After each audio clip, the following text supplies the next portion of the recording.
अरे ताई जी आप यहाँ हो, मैं कब से आपको ढूंढ रही हूँ। अब ये मेरे दुपट्टे की तुरपाई कर दीजिए ना। क्यों, तेरी माँ कहाँ है? माँ को तो पिछले हफ्ते से बोल रही हूँ ताई जी, हर बार कोई ना कोई बहाना बना देती है। अब आप ही कर दो ना। अरे नहीं नहीं, मुझे भी तो जाकर तैयार होना है। चल मैं सितारा को बोलती हूँ। वैसे है कहाँ वो? माँ शायद अपने कमरे में हो। इसके बाद कावेरी अनुराधा के साथ सीधा उसकी माँ सितारा के कमरे में पहुंची। अरे माँ तो सो गई। हाँ, वो भी घोड़े बेचकर। बताओ कौन कहेगा कि आज इसके बेटे की शादी है। एक मैं हूँ जो मेहमान होकर शादी के कामों में लगी हूँ, और एक ये है, इसे तो कोई चिंता ही नहीं है। माँ, ओ माँ उठ जाओ, देखो ताई जी आई हैं। अरे जीजी, आ जाओ आ जाओ, आओ बैठो ना। और यहाँ बैठकर क्या करूं? गप्पे मारूं तेरे साथ या फिर खर्राटे लूं तेरी तरह? सच में सितारा, क्या से क्या हो गया, लेकिन तू नहीं बदली। अरे जीजी ऐसा कुछ भी नहीं है, वो मैं कई दिनों से शादी की दौड़ भाग में लगी हूँ ना, तो बस कमर सीधी करने को लेटी थी, पता ही नहीं चला कब आंख लग गई। अब आप गुस्सा न करो, अब मुझे बताओ क्या काम बाकी है, मैं सब कर लूंगी। करना ही पड़ेगा, क्योंकि ठीक 2 घंटे बाद अज्जू की बारात निकलनी है। मैंने बहू को चढ़ाने वाला सारा सामान पैक करवा दिया है। अब तुम रसोई में जाकर मेहमानों का खाना पीना देख लो, फिर जल्दी से तैयार हो जाओ।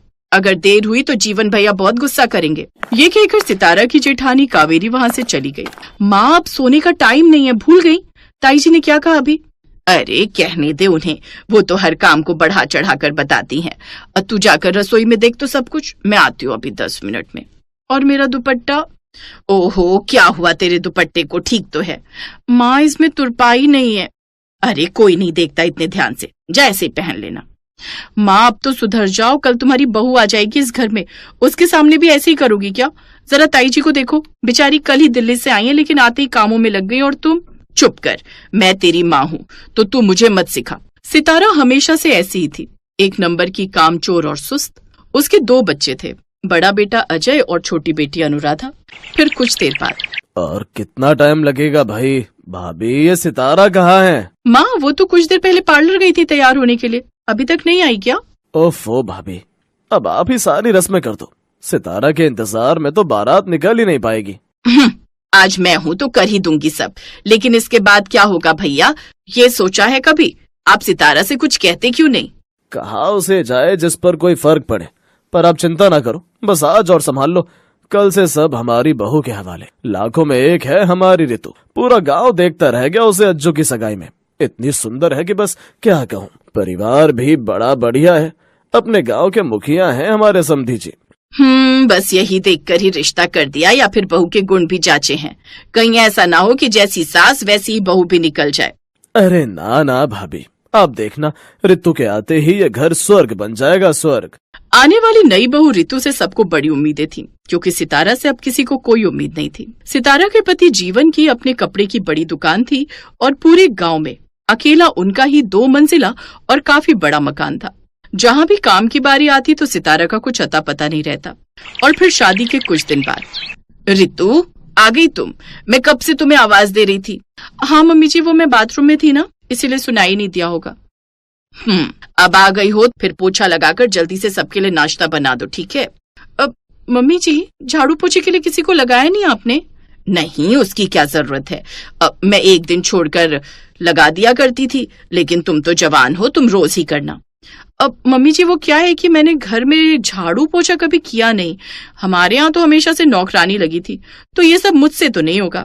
पर ये तुम्हारा मायका नहीं है, और ससुराल में तो हर किसी को सारे काम करने पड़ते हैं।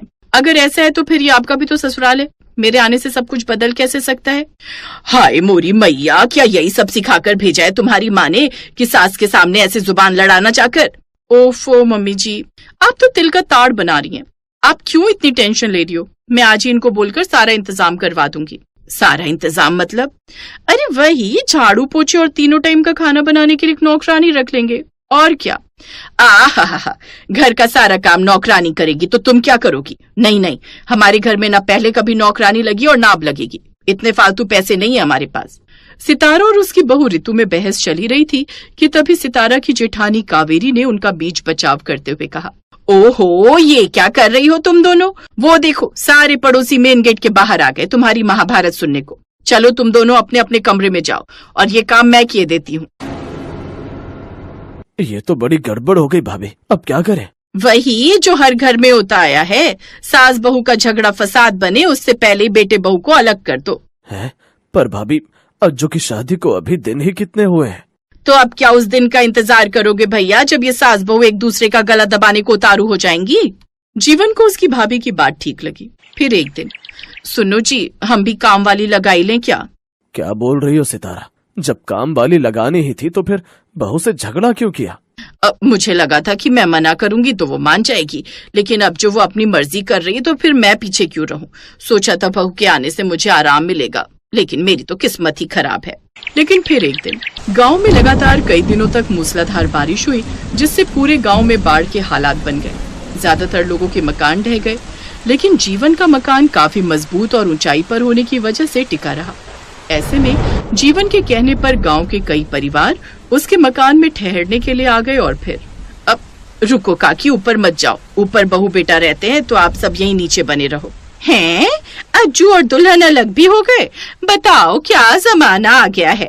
इसमें गलत क्या है अम्मा? सितारा भाभी भी तो अपने सास ससुर से शादी के 2 महीने बाद ही अलग हो गई थी, तो ठीक तो है, जैसी सास वैसी बहू। उस औरत की बात सुनकर सितारा को पहली बार खुद पर शर्मिंदगी महसूस हुई। वो बिना कुछ कहे वहाँ से चली गई और काफी देर तक अपने कमरे में बंद रही। फिर कुछ सोचकर वो वापस घर के आंगन में आई और उन्हीं बूढ़ी काकी से बोली, काकी आप सबको भूख लगी होगी ना, सबके लिए खिचड़ी बना दूं? ना ना बिटिया, तेरी बहू अपनी रसोई में बना रही है हम सबके लिए खाना। अभी अज्जू और बहू आए थे नीचे, हम सबको खाने के लिए ऊपर आने को बोलकर गए हैं। सितारा को ये सुनकर बड़ा ताज्जुब हुआ। सितारा भी रसोई के अंदर गई और अरे मम्मी जी आप रहने दीजिए, मैं कर लूंगी सब। क्यों? सारा पुण्य क्या अकेले ही कमाओगी? और वैसे भी इस बारिश की वजह से ना तुम्हारी नौकरानी आएगी और ना मेरी, तो भलाई इसी में है कि मिलजुल कर सारे काम निपटा लें। सितारा की बात सुनकर रितु मुस्कुरा दी। वो दोनों एक दूसरे को गले लगा लेते हैं।